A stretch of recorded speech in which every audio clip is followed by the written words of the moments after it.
নবী বলেন যে ব্যক্তি 5 ওয়াক্ত নামাজের পরে বেহেশতে যাবেন কিরা কিরা? মরার 2 কোটি বছর পরে না মরার সাথে সাথে? মরার সাথে সাথে। রেডি? মাশাআল্লাহ। মরার সাথে সাথে বেহেশতে যাইতে হলে 5 ওয়াক্ত নামাজের পরে। হাদিসের ভিতরে পরিষ্কার আসছে, আল্লাহর নবী বলেন যে ব্যক্তি 5 ওয়াক্ত নামাজের পরে আয়াতুল কুরসি পড়ে নিয়মিত, ওই লোকটার বেহেশতে যাওয়ার জন্য বাধা শুধু মরণ। মরার পরে সঙ্গে সঙ্গে আল্লাহ তারে জান্নাত দিয়ে দেয়। কত বিজয় সরকারের গান পড়লা, কত এসে মুখস্থ করলা, কত ইংরেজি অঙ্ক শিখলা। ও বন্ধু, জান্নাতে যাওয়ার জন্য আয়াতুল কুরসিটা কেন তুমি শিখলা না? আল্লাহু আকবার। আয়াতুল কুরসি সবাই পড়ার চেষ্টা করেন, আয়াতুল কুরসি মুখস্থ করেন, কবরে তাড়াতাড়ি জান্নাতে যাইতে পারবেন। ফজর বাদ মাগরিব বাদ আউযু বিল্লাহি সামিল আলিম মিনাশ শাইতানির রাজিম 3 বার পড়ে বিসমিল্লাহ পড়বেন না। এ জায়গা বিসমিল্লাহ নাই, আমার পেশাব পড়ে পেশাব জবাব দিয়ে বেড়াবে। কুরআন হাদিসে কোনো জায়গা নাই। সব উলামায়ে কেরাম দেওবন্দ থেকে নিয়া বাংলাদেশের সব আটাদারি পটিয়া বাবুনগর জিরি নাজিরাট লালবাগ ফরিদাবাদ মালিবাগ যাত্রাবাড়ি গহরডাঙ্গা খুলনা দারুল উলুম যশোর রেল স্টেশন আরো যত মাদ্রাসা আছে সব উলামায়ে কেরাম হু আল্লাহ গুল্লাজি পড়তে বিসমিল্লাহ ব্যবহার করে না। আমার নবী পড়ে নাই, হাদিসে আছে না পড়ার কথা, হাদিসে পড়তে হুকুম করে নাই।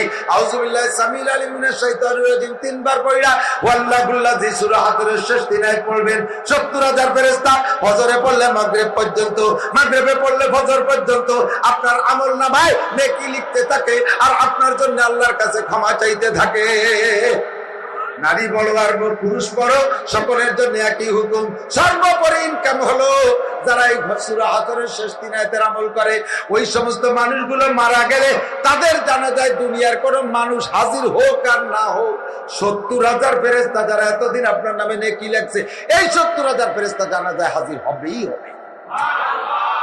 জানাজা করিয়ে তারা বাড়ি ছেড়ে যাবে না। তারা কয় না নাহনু আউলিয়াউকুম ফিল হায়াতিদ দুনিয়া ওয়া ফিল আখিরাহ, আমরা দুনিয়া আপনার সাথে এতদিন ছিলাম নেকি লিখছি, মরার পরেও সাথে থাকবো। আপনারে জান্নাতে পৌঁছাই না দেয়া পর্যন্ত আমরা সাথ ভাঙবো না। কবরে যাই এতটুক জায়গায় চিন্তায় মরে যাচ্ছি, আল্লাহ এই চাপা কবরের মধ্যে কিভাবে থাকবো? মুমিনের কবরটা অতটুক থাকবে না, কবরটাকে এত প্রশস্ত করে দেওয়া হবে। এই ৭০,০০০ ফেরেশতা বড় বড় বডি ধারণ করে আপনার সামনে দেব ঈশা, শুধু আপনার প্রশংসা করবে। এমন একটা মরণ চান কি চান না? মরণের সময় কলেমা নসিব হোক এইটা চান, তাহলে ওযুতে মেসওয়াক। মরণের সময় ৭০,০০০ ফেরেশতা থাক, এইটা পাইতে হলে আপনাকে সূরা হাজরের শেষ 3 আয়াত মরার সঙ্গে সঙ্গে দেরি না হইয়া বেহেশতে চলে যায়, পাইতে হলে 5 ওয়াক্ত নামাজের পরে আয়াতুল কুরসি। আমল করা যাবে তো ইনশাআল্লাহ আগামী বছরের থেকে। এবার কত গান মুখস্থ করছেন, বুড়োরা বিজয় সরকারের গানও মুখস্থ আছে। যে বিজয় সরকার গান গায়, এই পৃথিবী যেমনই আছে তেমনই পড়ে রবে, সুন্দর এই পৃথিবী ছেড়ে একদিন চলে যেতে হবে। সব গানের এক সুর না, কিন্তু এটা হলো বিজয় সরকারের। মমতাজের গান হাঁটতে যায়, লাঠি দিয়ে চিৎ করে হটায় দাও,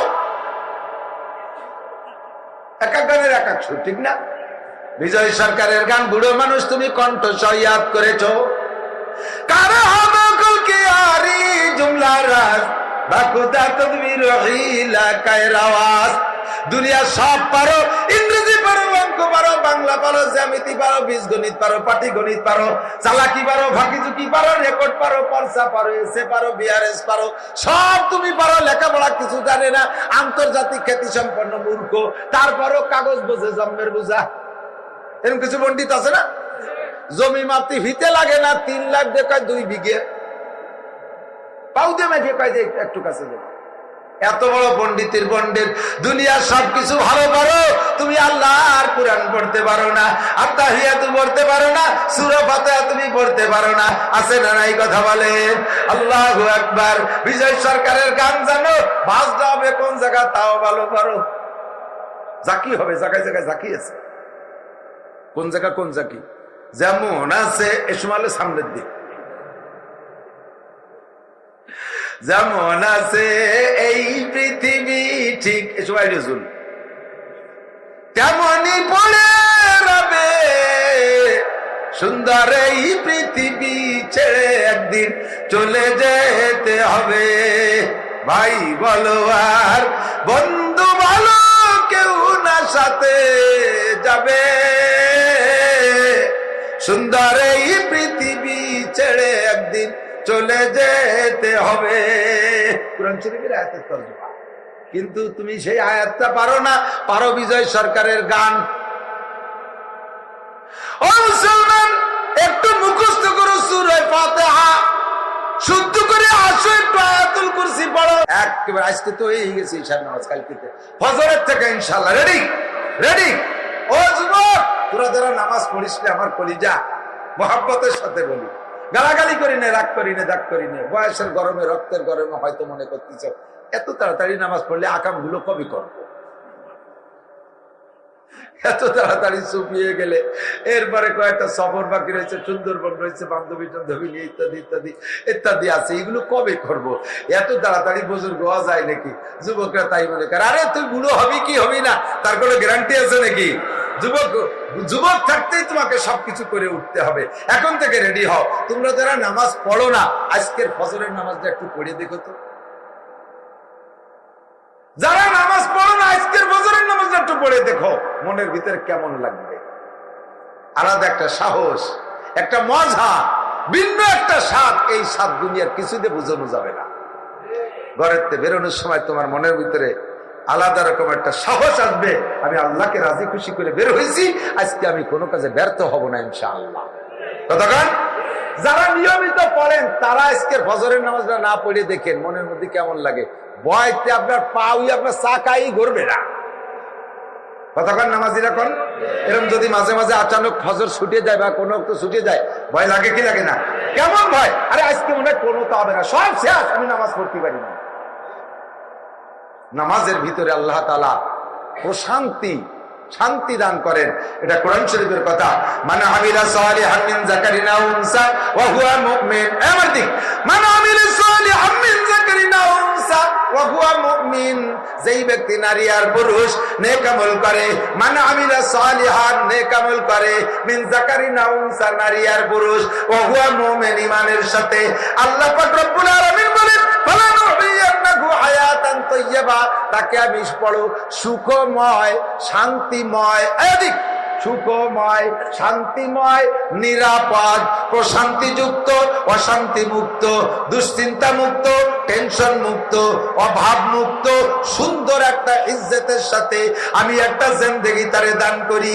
যেই লোকটা ঈমান আমলে, ঈমানের সাথে নেক আমল করে, গুনার কাজ করে না। একটু আমার কাছে বলেন, কোনদিন করে ইবাদত করার কারণে কি অন্তরে ভয় আসছে? আল্লাহ, আমি নামাজ পড়ছি, মানসিক কি যেন কমিয়ে নেই। আল্লাহ, রোজা রাখছি, ঈদের দিন আমার মানসি না পিটে, এই নাকি?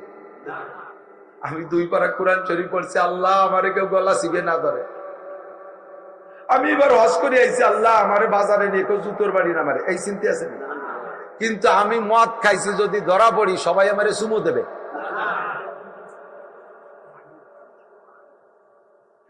ভয় লাগে কি লাগে না? জিনা করছো তুমি গভীর অন্ধকারে, কেউ দেখে নাই, তারপরে একা একা মনের মধ্যে দুর্বলতা থাকে কি থাকে না? কথা বলেন, থাকে কি থাকে না? ঘুষ খাইছেন একান্ত একান্ত গোপনে, কেউ দেখে নাই, তারপরও রাত্রি ঘুষ করে ঘুম নাই। আমার এক পুলিশ আছে, পুলিশ হাবিব ভাই, কালিয়াবাড়ি, এই মহেশপুর থানায় না, তার নামে গিবত হচ্ছে না, কিন্তু আবার আপনার ও ফতোয়া দিয়েন না।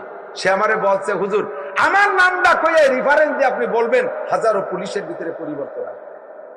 আমার হাবিব ভাই বলে, দারোগা এখন বেতন যা পায় 55,000 টাকার মতো পায়, আনুষঙ্গিক দিয়ে পুরো ভাগ করে অর্ধেক 5টা তালবি আলিমদের দিয়ে দেয়, তারা পড়ে। ওনার নিজের ছেলে নাই, তেলকালিতুন্দি ভাইয়া 5টা তালবি আলিমদের দিয়ে দেয় অর্ধেক বেতন, তারা পড়তেছে, আলেম হচ্ছে, আর অর্ধেক টাকা দিয়ে কোনো মতে সংসার চালায়, মেয়ে 3টে নিয়ে, বউ নিয়ে।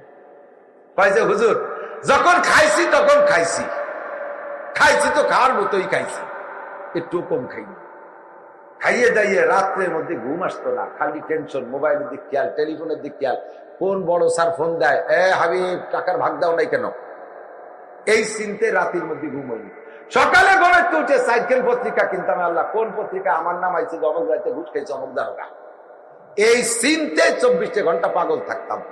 ঘুমই আসতো না, 3-4টে গমের বাড়ি খেয়ে ঘুম আসতো না। আর এখন ঘুষ খাই না, আল্লাহর রহমতে আমার গমের বড়িও খাওয়া লাগে না, ঘুষও খাওয়া লাগে না, গমের বড়িও খাওয়া লাগে না। রাত 3-4টে খানা খাই, ঈশার নামাজ পড়ে শুই, শোয়ার সাথে সাথে দোয়া কালাম পড়তে পড়তে ঘুম এসে যায়। রাত 3টের সময় আমাকে কেউ বিছানে ধরে রাখতে পারে না।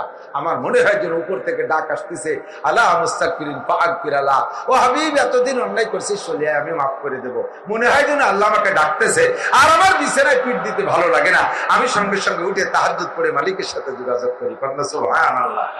আল্লাহ কয়েকশো পুলিশকে উনি ওয়াজ করিয়া মোমেন বানাইছে।